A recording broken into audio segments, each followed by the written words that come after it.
The Brad rules! How's it going, guys? So a little while back, I did a video on the 2012 Teenage Mutant Ninja Turtles series creepiest moments. So I figured, why not do one on the 1987 series? It's not as many creepy moments, and this show is noticeably more lighthearted, to say the very least, but there's still quite a few moments that are pretty unsettling and disturbing. Yeah, you may not think about it off the top of your head, but this show's pretty weird. And with weirdness, there's always going to be times where things go a little too far, or things just don't feel right, and they feel a little creepy, a little frightening, a little disturbing. So yeah, so let's do, I found 5 really creepy moments. So we're going to go in order of the episodes. So the first episode here I have is a season 2 episode, Enter the Fly. This is when Baxter Stockman, the scientist, the human, turns into a fly. And you know, this in itself, you could say just the fact that he's turning into a fly, you know, there's a little bit of a body horror element there at play, but you know, it's not too bad. We've seen tons of times when humans turn into animals, you know, but okay, like a big giant insect, that's a little creepy, but it's the way and how it's done. Because you see, that is actually not the intent here. See, Shredder is done and tired of Baxter's failures, so he wants to trade Baxter for Bebop and Rocksteady, who have been in the Technodrome, just kind of, you know, on the sidelines, just warming the benches. And so Krang makes a trade with Shredder, and Krang says he doesn't have any use for Baxter in the Technodrome. So he has his rock soldiers carry him off to the incinerator. Yeah, they're gonna fucking kill Baxter Stockman right here at this moment. They're dragging him away, they throw him in, they lock him in, but a fly happens to get inside, and you know, there's this big like energy like beam that just engulfs Baxter and the fly, and it fuses them together. And lucky for Baxter, he doesn't die, but he fuses with the fly, giving birth to his new form. And this, to me, just always the whole thing of like seeing the skeleton of Baxter, like he's supposed to die in this moment, but he doesn't. And it's just like a little frightening, being carried away to your ultimate demise. And you know, at the last moment, he's saved here. And just the whole entire thing going on is just pretty freaky. So that's the first time I feel like the Ninja Turtles really delved into something a little darker, a little bit more creepy. The next episode up is in season 3, and that's Camera Bugged. So a Polarisoid, this is an alien race, and they're basically like a bunch of shutterbugs. You know, they want to film their vacations, and they go overboard. They want to film fucking everything. So Fripp is the alien, is the Polarisoid that's coming to Earth in this episode. And every single time he films something, he traps it inside his camera. Yeah, and this includes not only buildings and landmarks, but people. Yes, people themselves get sucked into this camera, and basically they stay in there. They're victims. And this is kind of like supposed to be a little innocent, like the Polarisoids don't really intend to really keep people prisoners, but they want to preserve their memories. But there's like a weird narrative here where he seems like he's, well-meaning. There's something about this guy that's just so friendly and neighborly and nice, and yet here he is sucking people into his camera, and it's supposed to be well-meaning, and he has no idea how wrong this is, and that itself is pretty unsettling to me. I mean, you know, this whole race of Polarisoids, they go and suck people into their cameras and keep them there, you know, until somebody helps them out. So obviously this is Polarisoid vacationing tradition. So you have, you know, probably thousands, if not millions of Polarisoids going to different planets, trapping people in their cameras against their will. It's a crazy ass rabbit hole that's pretty unsettling to really even think about. Next up, we have a season 4 episode called Turtle Maniac. And we have a wealthy industrialist by the name of Monroe Q. Flem. And what does this guy want to do? Well, he's obsessed with the Ninja Turtles.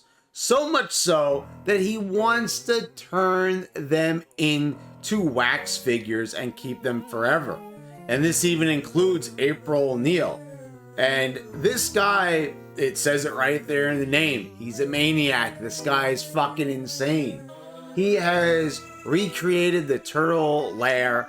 This guy like has basically the whole turtle universe in his mansion. And he wants to actually keep the turtles there. It's kind of crazy when you think about it. He likes the turtles so much, but he wants to keep them there.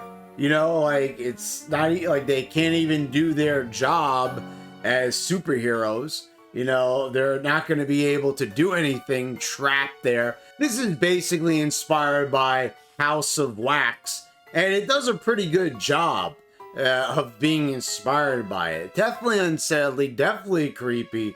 You know, the part where they're lowering April into molten wax. I mean, this is fucking crazy to say the least. I mean, for a kid's cartoon, yeah, definitely unsettling. And up next, we've got Enter Mutagen Man. This is like this, I don't know, to me, there's this one scene in here that I just can't even believe that it made it into a fucking cartoon. I mean, honestly. So we have got Seymour Guts here, a simple delivery man. He's just looking to make a delivery, and he just so happens to stumble into the warehouse where Shredder and Krang are making a batch of mutagen. So he falls into the vat. The guy literally, as Krang jokes, goes to pieces, and his body parts are swirling around in the vat of mutagen. I mean, just take a look at it. That's fucking insane to me. I mean, his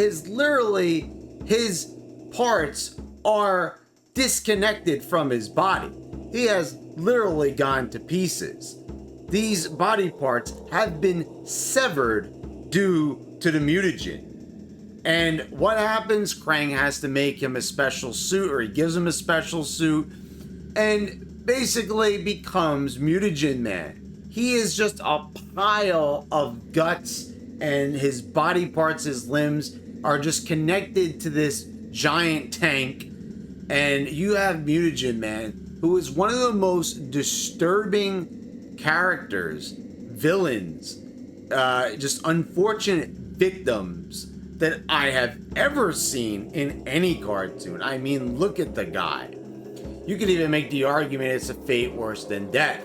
But, you know, I mean, the guy's able to move around after all. It's just pretty fucking creepy. And this scene right here, I mean, yeah, this is pretty morbid. It's kind of gross and it's kind of disturbing. Yeah, there's no blood or anything like that, but still, I mean, this is horror movie levels of it being kind of violent. And this is definitely unforgettable to me. And the last episode on our list is the season 6 episode, Nightmare in the Lair.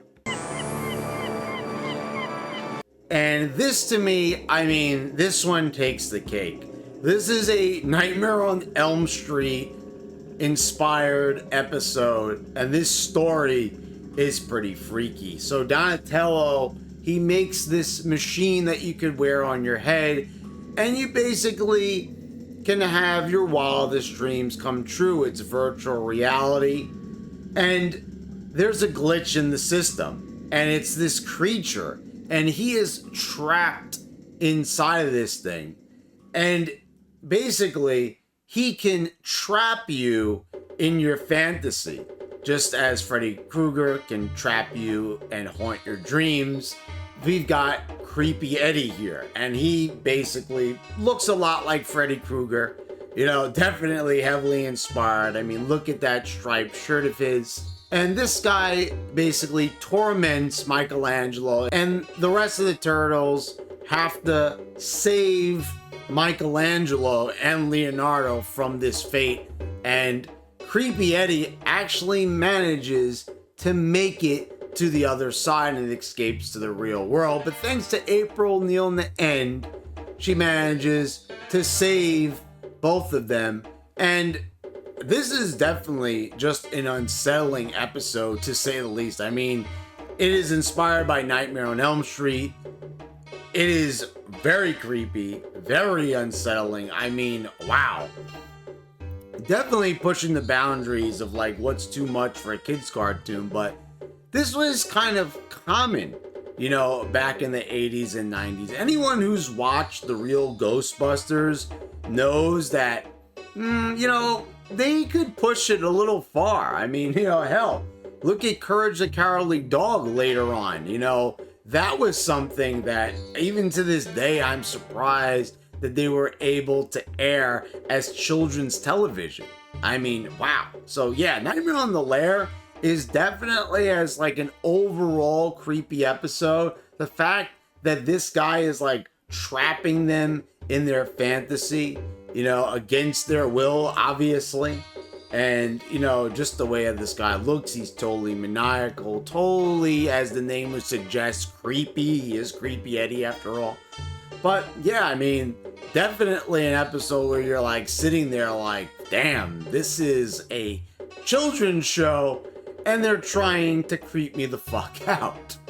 So guys, let me know what you think in the comments down below. That does it for this video. Let me know, did I miss anything, or are there other parts to the 1987 Ninja Turtles that you think were creepy or scary, or things that were unsettling? It doesn't matter if you think it's silly. I would love to know. Let's discuss it. It'll be really interesting. And please subscribe if you haven't already. Click the bell to get all notifications when I post on my new videos. I want to thank all my subscribers for continued support, and thank you all for watching. I'll see you next time.